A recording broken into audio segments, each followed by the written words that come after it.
Hey guys, hope you're doing well today. In this video, I'm going to mix up, do a little bit of mower repair with some welding tips. So what I got going on right now, has a little bit of side work going on the weekend. This landscaper cuts my neighbor's grass over here. He owns these two mowers and he's got an issue with some holes in the deck. And so I'm going to put some patches on. Looks like he's had one put on here before. And this is a lot of sand and stuff that we get down here in Florida. So he's punched a hole here, and I'm sure it's a lot worse. So I'm going to have to kind of grind and get a piece of metal ready. And I'm going to use the Mig welder to fix that. And I'll give you guys some tips and tricks of how to do that. And on this mower, it's not nearly as bad, but it's in the same area. And actually, I think I did do this patch.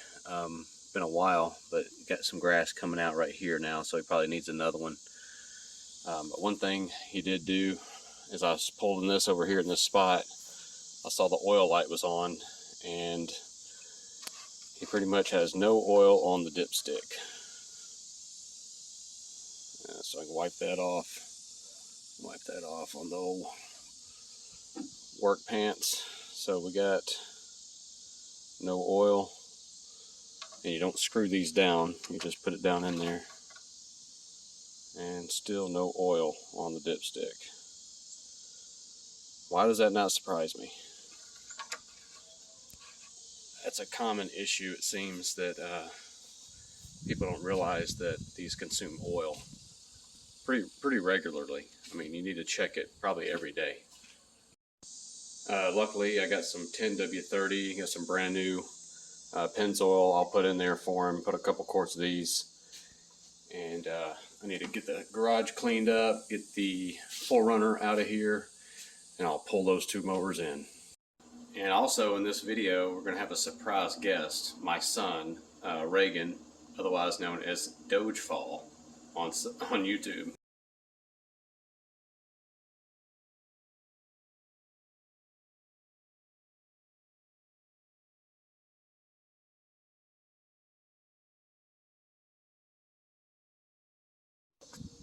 I forgot I got to add some oil to this guy's mower. I don't want to run it any longer than it needs to off of no telling how much oil's in it. I'm going to put 1 quart in there, and then we'll check, see where it's at. This isn't the ideal funnel for this, but it's what I got here at home.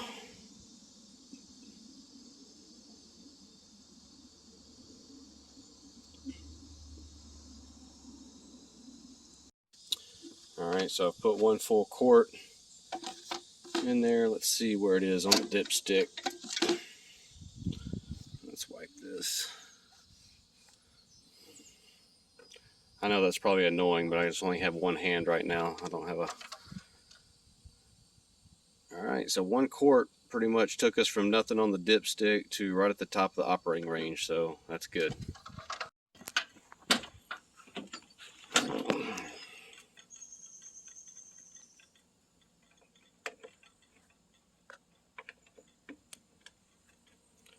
Which way does that key go? There we go.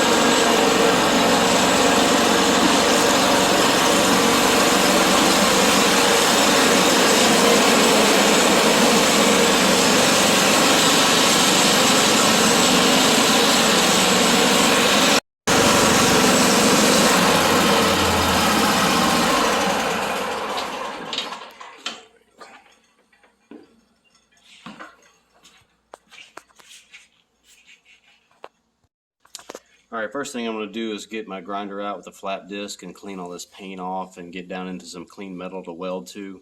And that also, while I'm doing that, it's going to kind of give me an indicator of how thin or thick this is. And depending on how thin it is, I might make a much bigger patch.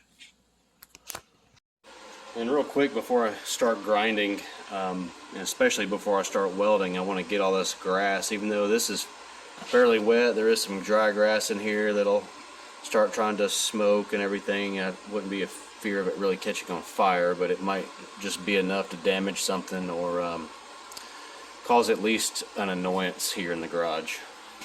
Alright, so I got all the dry grass. Everything else is just mud and really wet grass. I'm going to go ahead and jack this thing up and get this tire off.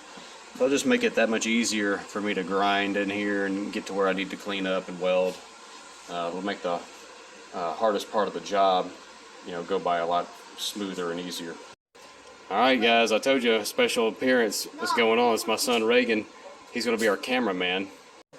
Alright, so I'm going to hand the camera off to the cameraman. I've just got it jacked up to take this tire off, and I'm going to pull it off real quick with my 12 volt half-inch drive impact DCF 901. Love this.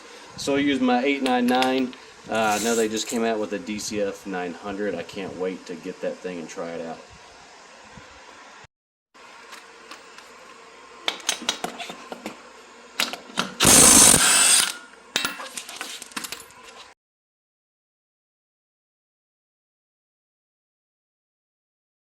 Alright, so now that's just going to make it that much easier for me to get in here and grind and clean, have that tire out of my way, got it safely put on a jack stand. I always like to put it there on the frame.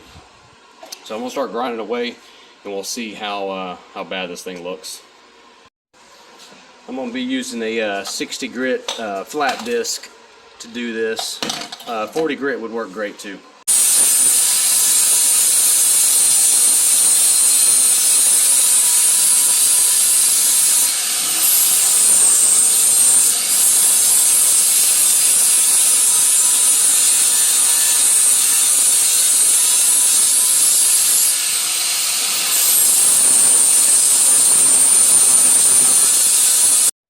Now right here, as I was grinding, I could tell it was kind of getting thin, but now I'm getting about the same thickness as it comes.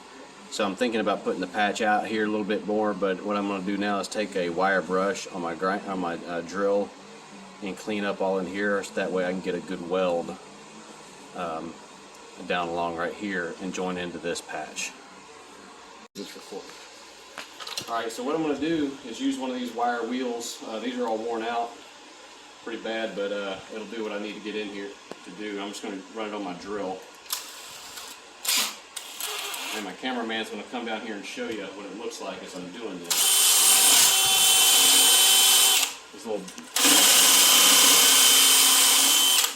Just always make sure you're wearing good eye protection when you're doing this. These little brushes can get out of there. Now this is going to be a real hard to get into situation, so these brushes work out good. This one's worn out really bad, but sometimes you got to have that to get into those little nooks and crannies where you need to make that weld.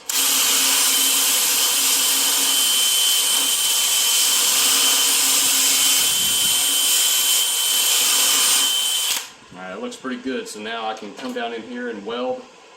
You want to get all that dirt and paint, all that off there, and get down to nice, bare, clean, shiny metal to get a good.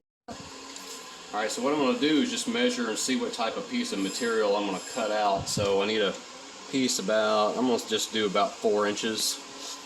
So I can go somewhere around in there. That's where I'm getting into some real good strong metal. It doesn't seem to be wearing out real bad right there. So I'm going to go 4 inches by the height. I got some 1.5 inch stock. It might be perfect for this. 2 inches, 1 3/4 would be ideal, but I think we're going to go with 1.5 inches. Alright, so it's always good to have a lot of leftover pieces of material for jobs like this. I got something that's going to be perfect. This is going to be 2 inch wide, but I got some inch, and I think this is 1 1/4, but it's nice and thick, 1/4 inch wide, where this is about 1/8 inch or maybe 3/16.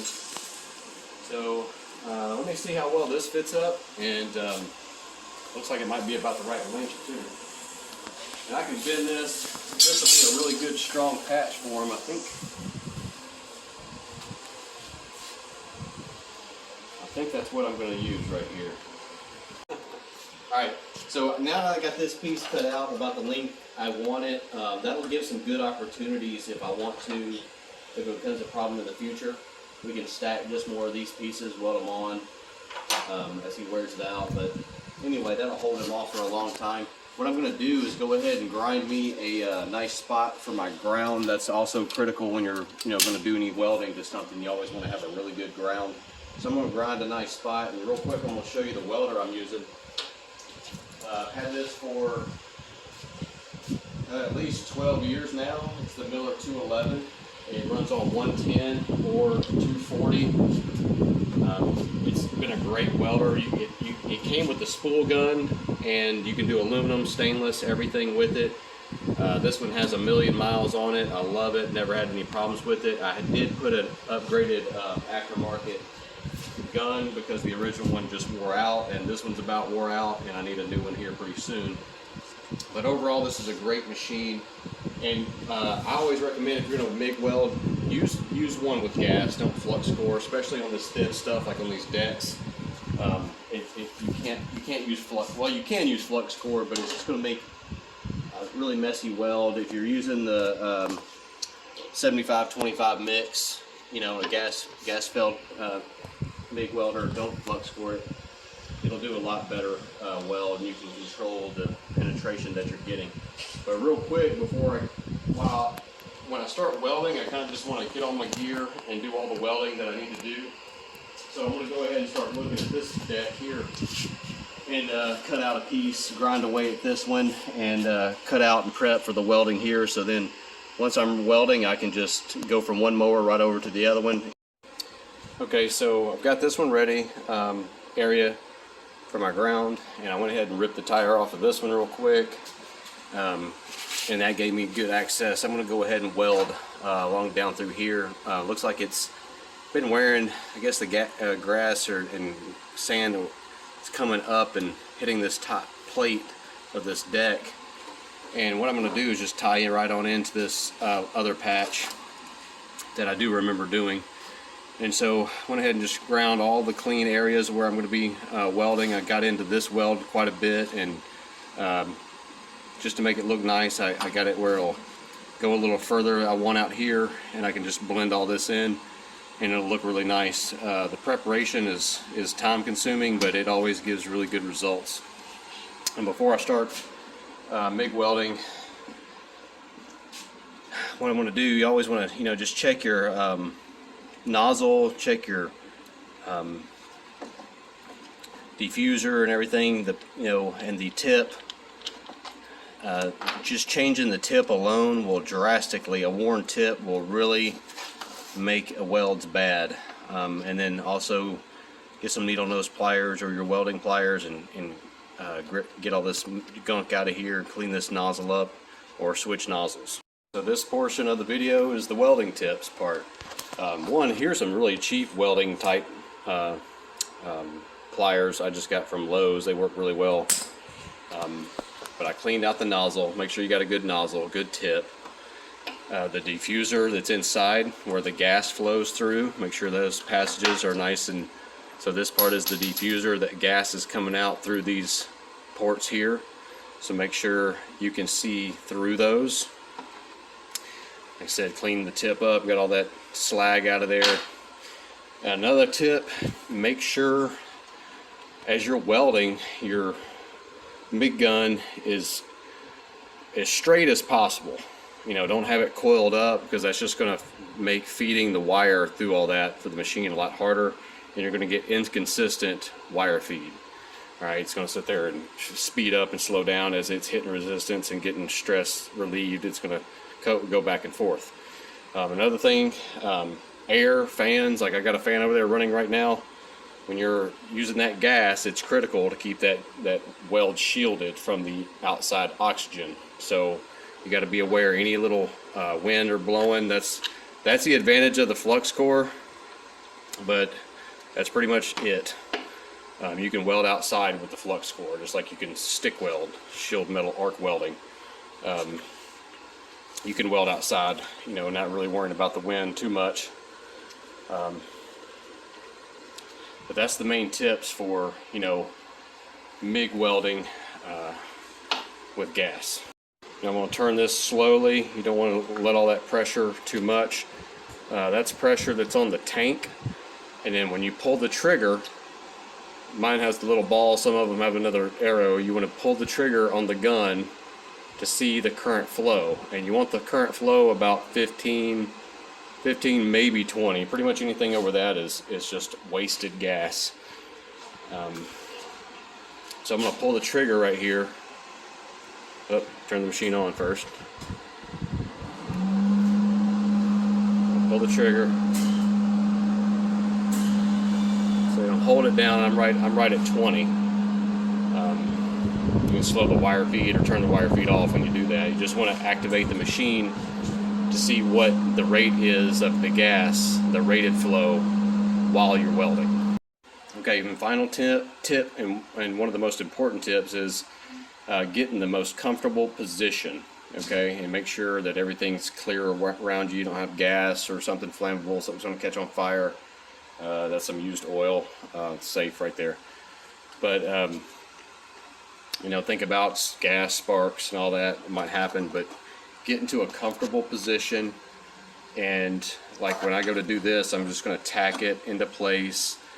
And as I come around here, first what I'm going to do is I'm going to tack it flat like this, and then I'm probably going to tack it right here and right here, and I may even weld along this, and that'll help preheat this piece a little bit. And I may even weld along here and here, but I don't want to weld any further out here. And then I'm going to take my hammer and just knock that hot piece of metal that's going to pivot right here where my weld stops, and then I'll be able to finish the weld on over here, and it'll look like, you know, a more of a curved piece. Not going to look perfect. I could make it look perfect, but I know this guy doesn't want to spend. He doesn't care. He just wants his hole not shooting grass out of it.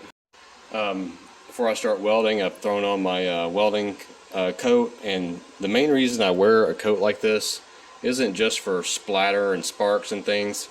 It's for the light that comes off the MIG welder. It'll burn you pretty bad, especially the amount of welding I'm going to do. If I just have these short sleeves on, I'm going to have a farmer's tan really bad, burnt neck, and all, you know, stuff like that. But you know, put a good coat on to cover all your skin, and make sure your neck's you know, shielded when your hood's down.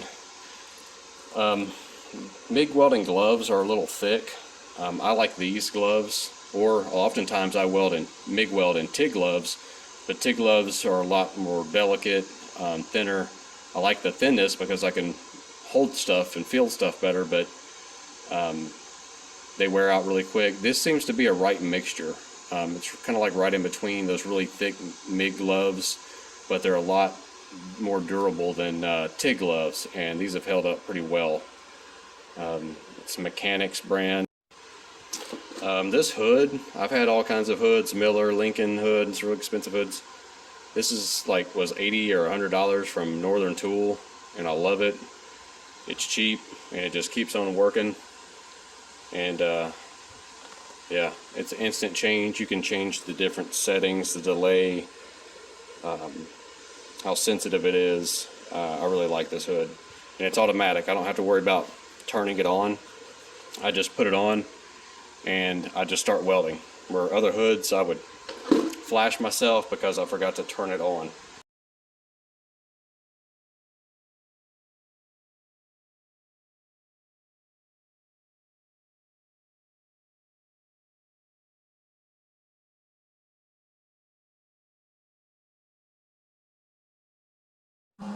Alright, so I've kind of welded. What happened is, as I'm going along here, I'm seeing how much thinner, so I'm probably going to end up putting another plate across the top there. But while it's nice and hot, I'm going to show you how I'm going to hammer this. Now it's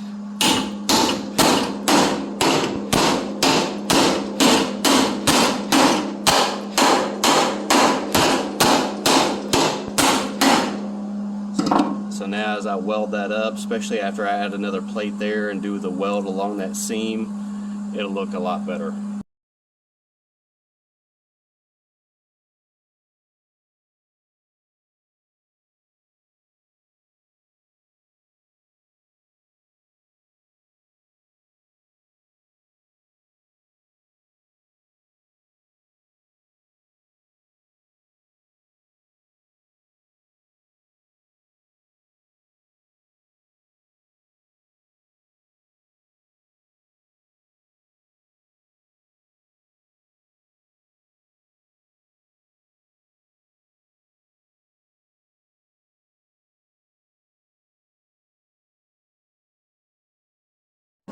Okay, so I did some time lapse of me doing these two plates on here, but I don't know if you can tell, but I always like to get two hands on the MIG gun. It's hard to just freehand it, so what I'll do, oftentimes I'll use my left arm will be close to the weld, and I'm kind of using that as a base as I'm holding the gun with another hand, so it's kind of like I've got that added sturdiness as I'm going along. But I try to get into a spot. Like one time I was going this way on this plate and I didn't know where I was going. I couldn't see. I thought I was near the end, but I wasn't. So mapping out how you can view it, because that nozzle is going to block a view, so you kind of have to get at an angle where you can see where you're going. And on your hood, you want the darkness to be at least at 10. I often do around 11, but you want it to be at least at 10 for MIG welding. And purely for cosmetics, I think what I might do is run another pass down right through here to cap that off and just blend that in.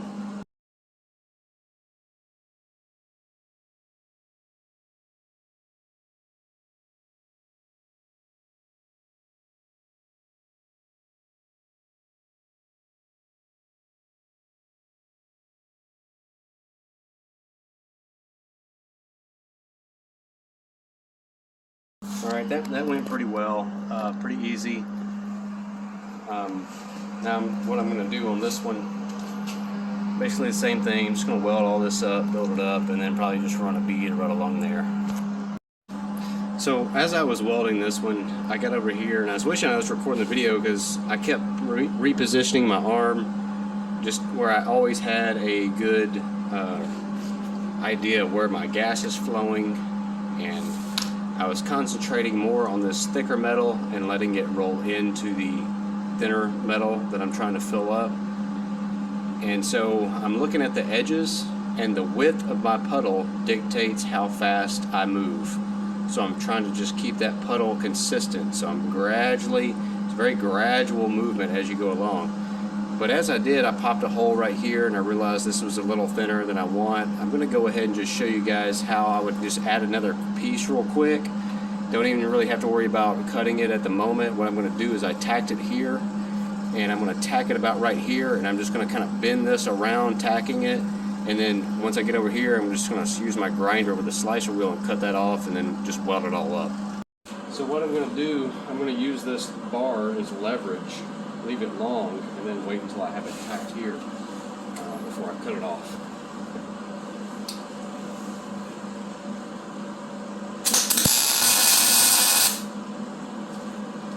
Doing this just to get a little more strength.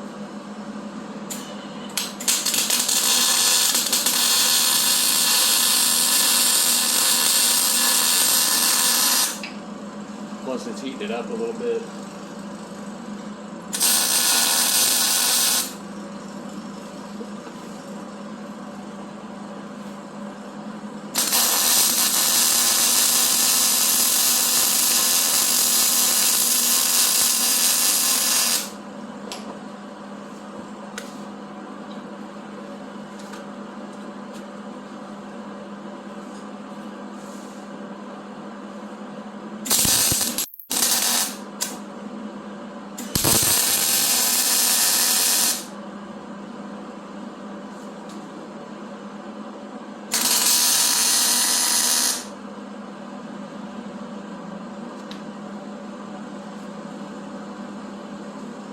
A lot of stuff in the nozzle I got to clean out.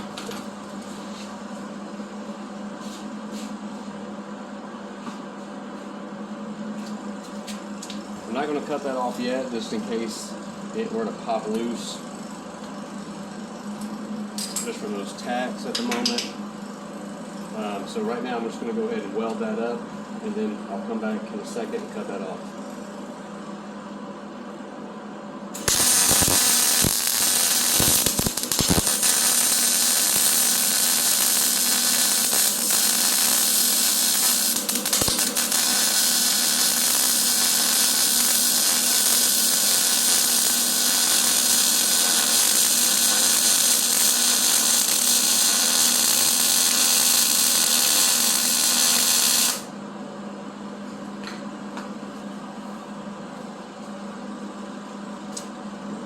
sure got all that paint and everything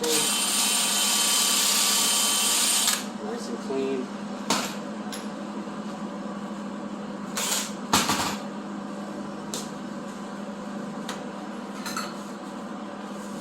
Here to get in the most comfortable position.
And just for cosmetics, I just went ahead and put a cap right along there.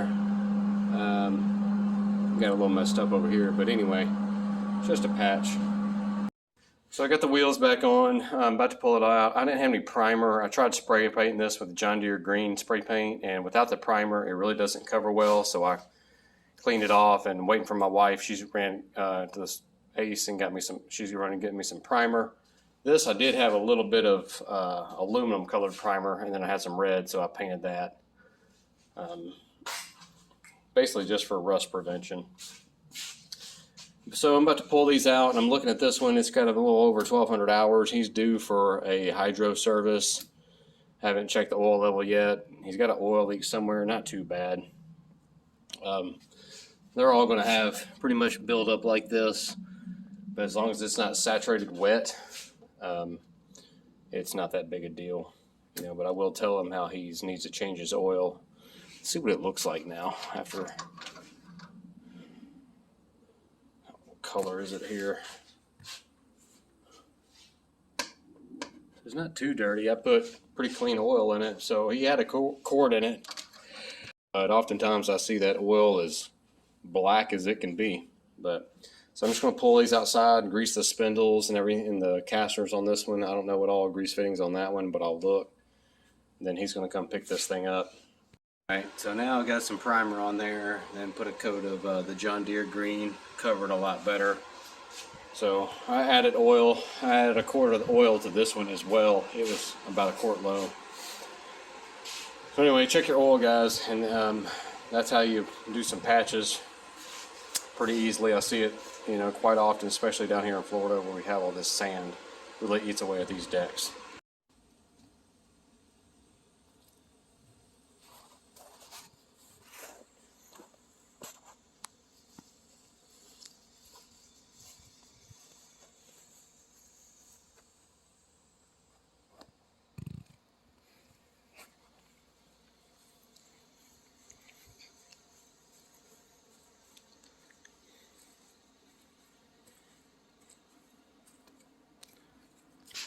get into a more detailed welding video showing like how to get different penetration depending on the thickness of the material that you're welding, and just a more basic tips will be coming soon. So anyway, I hope you like this video.